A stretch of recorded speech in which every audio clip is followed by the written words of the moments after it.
This is Joe Williams. All right. Joe, nice having you on the show this morning. And thank you, Dennis. Let me talk about, before we get into a few other things, about the appearance. I saw you, the last I saw you at was at the Stardust Hotel for the benefit, right. And the great Al Hurt was on the show with right. you, and Pete Barbuti.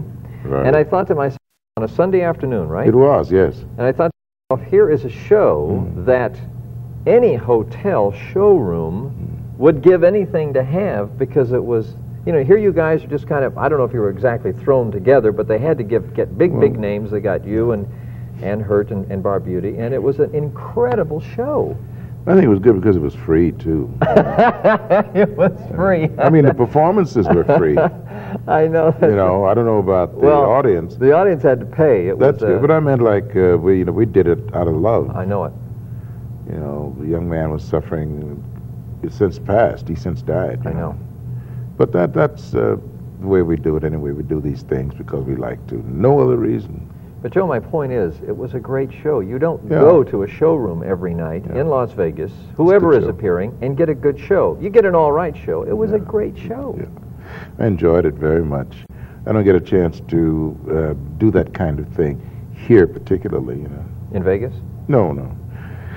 This year we did do Joe Williams and Friends at Carnegie Hall, and had a chance to work with strings and the Woody Herman Orchestra, and Joe Turner and Jay McShann. Oh, man. And a marvelous string ensemble with Joe Wilder, Norman Simmons, Frank West, and Billy Mitchell, Tal Farlow, Milt Hinton, and Gus Johnson. And it was very, very beautiful and very unusual. Well, Joe, let me ask you this. Are the hotels, their entertainment policy, do they have the right combination with some of their showroom stars? I have no idea. Any opinion on it? I have no idea. They could tell you better by the bottom line, much as the concert halls and the hotels that we work. We're doing all three of the Fairmont hotels this year. We did next year, and this year we did São Paulo in Brazil, the Maksud Plaza. The people that can tell you best are the accountants. The bottom line is, did they make money? What kind of money did they make while you were appearing there? Well, maybe the comptroller is now senior to the entertainment director. Maybe that's the bottom line has always been, does an attraction make some money for you? Attractions that make some money, it's a little like when I joined the Basie band. Basie said, can't give you what you're worth, but I'll give you this. And as things get better for me, they get better for you. And I presume that is the way the hotels in Las Vegas work as well. I don't know how they work. Yeah, a lot of people don't know. No, I'm a performer. I am an artist. I'm a performer. I don't get involved in that money thing at all. Joe, your name in the United States is very big. I'm curious about Europe, other parts of the world, the name Joe Williams. Yeah, I just got to talking about Brazil, and I was fortunate enough to do 11 weeks for the State Department with Clark Terry. And we went to Egypt, India, Pakistan, Turkey, and India, of course. For Jazz Atra there. Also, we went to Africa, and we did some 5 or 6 weeks in Africa, in what we call third world countries, small countries. You know? And for you to just walk in, and people look at you at rehearsal, and they start singing, "Nobody loves me," you know, like they start singing, "All right, okay, you win." Wow. Well, I know then that the radio, which is Voice of America, Armed Forces Radio, and Radio Free Europe, is responsible. Because when you play Yugoslavia, and I've never been to Yugoslavia before in my life, and we went to Zagreb, and where people are standing in line with stacks of your albums. It's got to be through Voice of America, which I've been doing since 1956 or 7, I think, with Willis Conover and that bunch. You know? Well, I tell you, when you say that, Joe, I think of Louis Armstrong, because I think this government, the United States, our State Department, there is no greater form of promotion or advertisement or whatever you want to call it for this country than our entertainers, our talent, because those people love you and they know you're an American. And I don't know of any greater form of diplomacy. I know every government or administration has different policies, but don't you feel that? I mean, do you feel like when you're performing and your albums are seen and they know all your songs, that do you feel that? You feel as though you never left home, and they make you feel like that, you know. I remember years ago when I was living in Chicago, Illinois, the only time that I ever saw Paul Robeson in person. He came and sang at a sea of people, thousands of people in Washington Park, because he couldn't get a hall to perform in. And he said, I've traveled over most of the world, and every place I've been, I've found that people are people. And then he sang and sang and sang and sang and sang and got in his limousine and went away. I remembered that because it's quite a thing to remember that people are people. You know. Have you ever been to the Iron Curtain countries, or just on the fringe, like Poland and what was that? Yugoslavia. Yugoslavia. Yeah, on places like we've been over there, but music is still music in these places. So. Did you feel what suppression or repression might be present through the government, or not, or you're not exposed to it at all?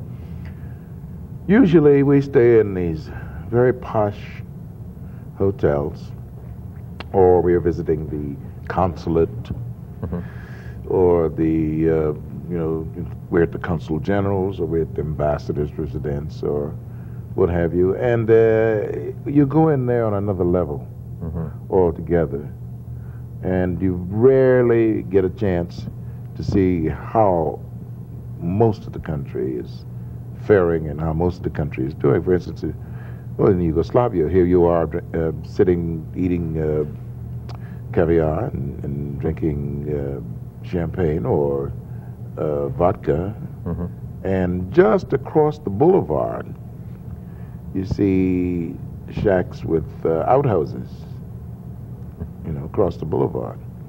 So it's the same old story. There's the lucky ones and the haves and the have-nots, When you see this in whatever country it might be, does it affect you as an American, one way or the other? It affects me as a human being.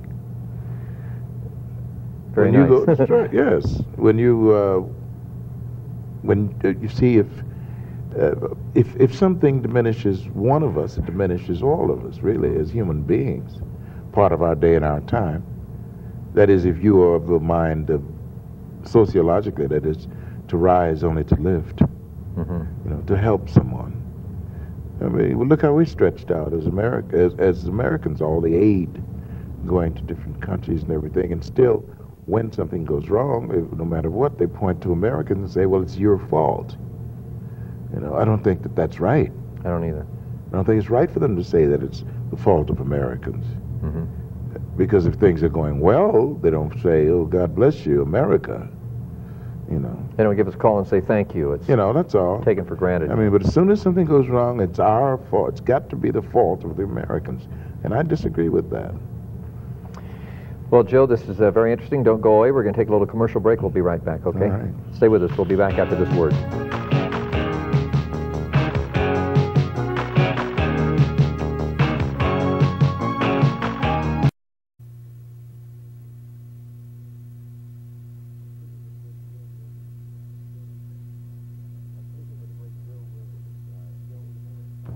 I'm speaking with the great Joe Williams.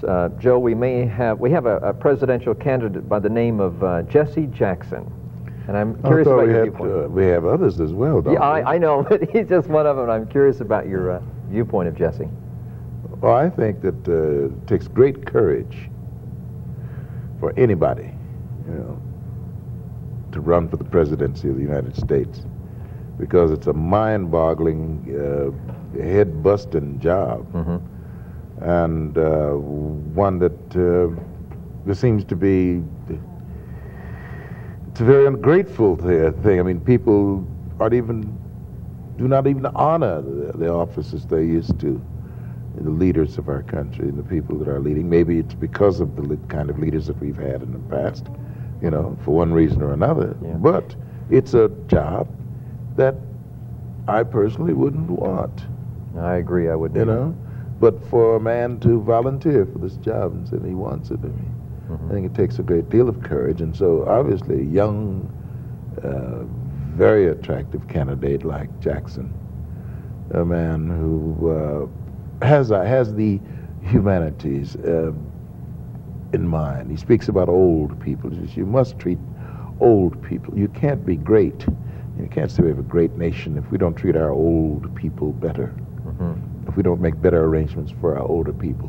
If we don't make better arrangements for our babies and for our young people coming up. If we don't make better arrangements for them educationally. Why is it that we can travel all over the world, all of us as Americans, and anywhere we go, people can speak to us in English language? And we couldn't have a second language of some kind for our young people when they start and begin school, when we have their imaginations. Good point. Joe, and the wealthiest, most powerful nation on earth, and we will not train our young minds, you know. Mothers and fathers will not read to their children. Well, now we have... Then their children will read to them. Yeah, now we have a super game that you plug into this program with your computer and it's pip, pip, pip, pip, pip, pip, you know. Those old-fashioned... Marvelous. Well, yeah, but I think we just had the computer people in. If they're going to teach people to read, if we teach the youngsters to read, marvelous, and understand and comprehend what they're reading, because this is the way of communication, you see. You know, relation between one language and another. Yeah, Joe, you must have been around, or I'm assuming you have been around some of the presidents. Any that come to mind, or any those that you We were very impressed? fortunate, my wife and I. We just got back from Washington. We were there last weekend for the Kennedy Honors thing, which was taped and will be shown here. It'll be shown on around the nation on the 27th of this month, in fact, where Frank Sinatra, Elia Kazan, Jimmy Stewart, Catherine Dunham, and Virgil Thompson, were honored by the nation, given the Medal of Freedom. We met again, the President and Mrs. Reagan. We met Mrs. Carter. We met President Ford several times, my wife and I, and we have a picture on the wall, in fact. We used to get postcards from the White House, in fact. It was very nice indeed. Through every administration? And, from, I think from President Nixon, we got cards, and from President Ford. We did. We didn't get one from Carter. We met President Carter and Mrs. Carter several times, though, in going to Washington, going to the White House. And so we met everybody, I think, from President Nixon and subsequently all of the presidents and their lady sons. Any you were and twice we met the Reagans, of course. Any you were particularly impressed with, Joe? Or were they fall in the same category? I was really impressed with Mr. Nixon. I met him first at a party for Duke Ellington in the White House, in the East Room there, for Duke Ellington's 70th birthday, and I was very impressed with his knowledge of Mr. Ellington and what he had done and what he said, and how he, devoted himself in connection with the whole affair. And he and Mrs. Nixon then left, and we all had a party, which lasted, I think, until about 2 o'clock in the morning. I understand the White House has never been the same since. Yeah. Till 2 o'clock in the morning? Yeah. Well, you were performing? I was very impressed, though. In fact, my wife said, if people could see Mr. Nixon like this, relaxed and very sincere, and saying, one number I noticed wasn't on the program, which was Happy Birthday, which I will now play in the key of B, natural, and he played Happy Birthday, Oh, how interesting. While we sang it. But I was very impressed, yes. You can't help but be impressed, I think, with people. I remember being there once for the honors thing, the year that Ella Fitzgerald was honored, and President Carter was there. And Mrs. Carter and Mrs. Mondale greeted us at the White House that day and sat in the presidential box during the performance, because that was also during the height of the Iranian crisis. Oh, yeah. And obviously the president and the vice president didn't feel as though they should be at what is a very, very festive and jolly occasion, more or less, when we have hostages and people are being mistreated, you know, around the world. Our people are being mistreated. And here you are saying, "Oh yes, happy day," and have a little champagne there, you know, and a little caviar, a little whatever. So I think that was handled very well. But of course, I expect Ronald Reagan to be very much aware of the arts, having been president of the Screen Actors Guild and the governor of California, where there were many affairs I'm sure that he had to attend that were festive. And I think they have brought a little something to the White House that was needed there: elegance. There are no jeans at the occasions, now state occasions and what have you, know, that kind of thing. And there probably weren't before, but it wasn't quite as formal. And I grew up in Chicago, Illinois, and I'm used to tuxedo. I'm used to white tie and tails, you know, as opposed to overalls. Call them what you want. Well, you've had an incredible career, Joe, and to find out what was better moments than others would probably be difficult. You've had so many. Oh. I mean, just the times I've seen you, from Johnny Carson to the appearances here in Las Vegas, are there any particular moments that stand out, or has it all been a fabulous career? Oh, great things happen to you. I mean, when you get a chance to associate with people like Duke Ellington and Count Basie and Ella Fitzgerald and Frank Sinatra. We just saw Frank and his daughter and his son in Washington, D.C. just last week at a cocktail party at the State Department prior to the dinner there. And we were sitting at the table with Gene Kelly and Cary Grant and these wonderful, marvelous, internationally celebrated and beautiful people. I think that each time that you get a chance to hang out in the aura of the gifted and people in the performing arts, whether it's right here in Las Vegas or whether it's in Washington, D.C. or New York City or wherever, or if it's in a tiny restaurant in a corner someplace, you know, with having a hamburger or a hot dog. Anytime you're in the company of the gifted that are in the performing world, then you are fortunate indeed. Well, Joe, that was sort of my point that I was making earlier as far as your appearances abroad. It's just the fact that there is no greater form of communication than that can be given by the artist.